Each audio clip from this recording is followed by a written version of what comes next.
اليوم أربعاء وضروري غدانا يكون سمك، واكيد المسقوف العراقي لا يعلى عليه. الحلو يجيك السمك بهالترتيب. نصيد لنا سمكه نشطه راح تقول الله يقدر يصيدها. وهالمره مسقوفنا بالتنور وعلى الحطب، واكيد موجود السمك القلي. زياده الاوميجا 3 هاي صينيه الباشا موجوده. نقول بسم الله. لا لقمه صياد ولا هاي، هذا المكان طيب شيء. قطعه من العنبه.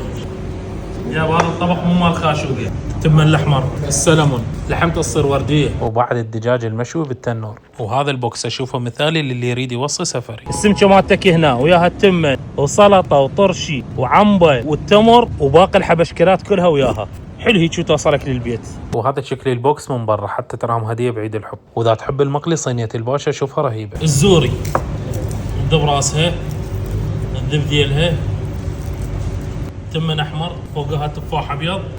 اليوم كنت بزيونة قرب شارع الربيعي على الخدمة مال ملعب الشعب، اكيد يم مسقوف الباشا مجاور قاعة باريس الملكية، وهاي ارقامهم للي يحب يوصي منهم.